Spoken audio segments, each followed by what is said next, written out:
Greetings, class. I wanted to take just a little bit of your time to discuss the literature review.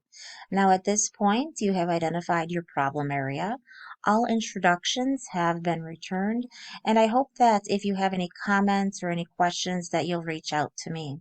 But as a reminder, it is important that your introduction include information relative to the nature of the problem as well as the background of the problem. Of course, your introduction should also include statistics that illustrate the significance of the problem. Remember, you will want to end your introduction with a clear purpose statement. And then we oftentimes will see the PICO question integrated into the purpose statement. Now, right now, I know that you are busily searching the library databases for articles relevant to your problem area and your clinical question. I want to emphasize the importance of reaching out if you are having difficulties identifying, locating articles relative to your clinical question. It may be that you need to broaden your search.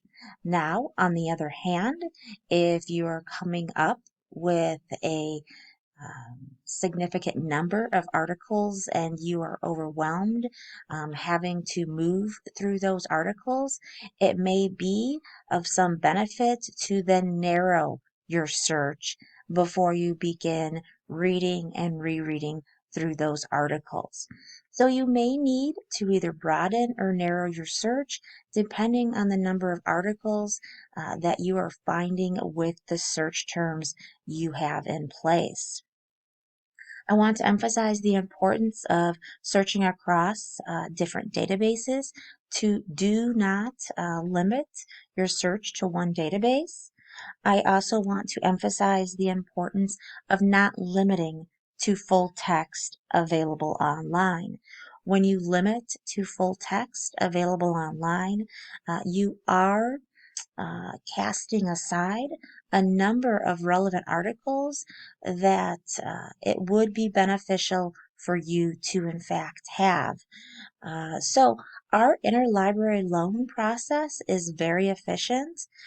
If we do not have the article full text online, our library most often can find that article for you and send it to you via email within just a couple of days.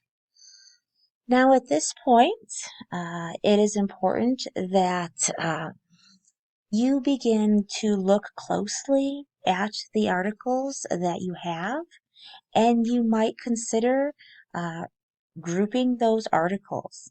Just as a reminder, your literature review should include a minimum of 3 topic areas. So this is going to require that you read through each article to gain an overview of the article, then to begin thinking about the topic area that may be relevant to it, and then to reread each article again.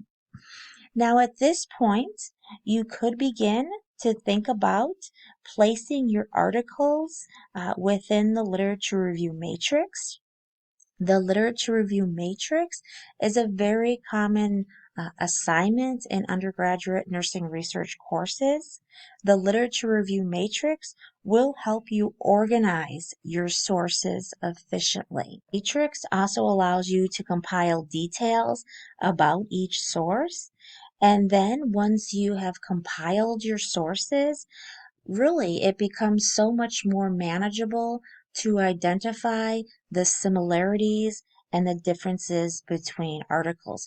Because when you read an article, at times it can become overwhelming, but then when we can pull out select elements from each article and place it within the database, then the study just becomes that much clearer.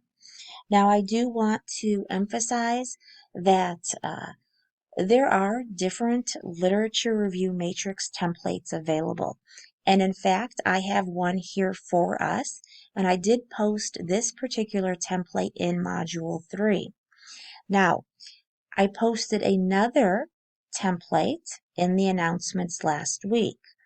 But the two templates, they will not have the same headings. However, they are in fact similar. Think about this. Within this table, one of the column headers is methodology. Now, on the template that I posted last week, methodology is not a heading. However, design is a heading, sample is a heading. All right, so those are both characteristics of the methodology. So headings may be different, but in essence, templates are very similar.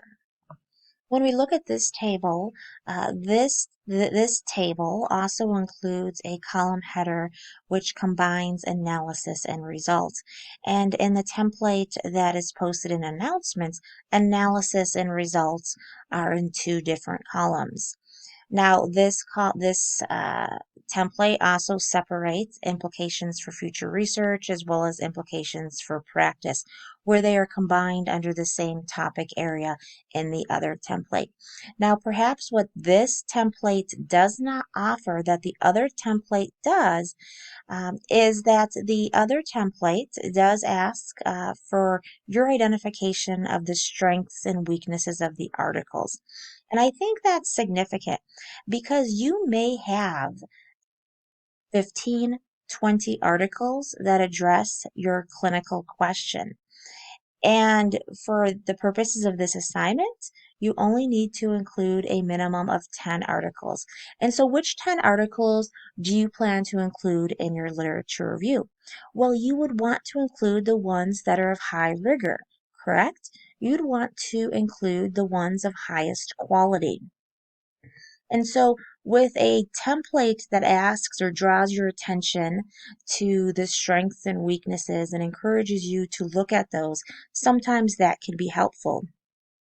Now, if you're comfortable and you know that I'm going to look at the strengths and weaknesses. I am going to consider those in deciding which articles to place within my literature review, then that's fine.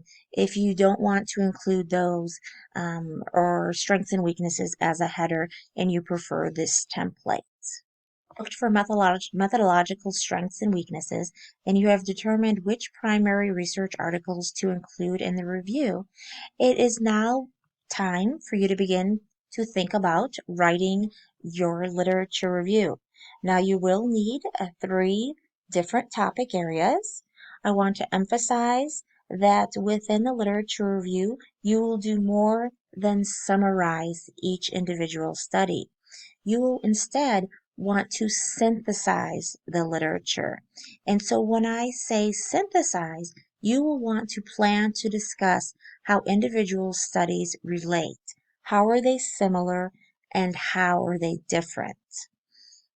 Importantly, use transitions to help readers follow your review. It will also be important for you to take some time to review the literature review guidelines as well as the video that I have posted in Brightspace. I want to emphasize that you should complete this literature review in the most comprehensive manner possible, but please do be cognizant of the fact that you will receive feedback on this literature review, and then you will make revisions, and you will have the opportunity to then submit the final paper at the end of the term. So this, while it should be done or completed in the most comprehensive manner possible, in many respects, the literature review that you submit along with the matrix on or before April 15th will be graded as a rough draft. If you have any questions or concerns, please do not hesitate to reach out to me. Thank you so much.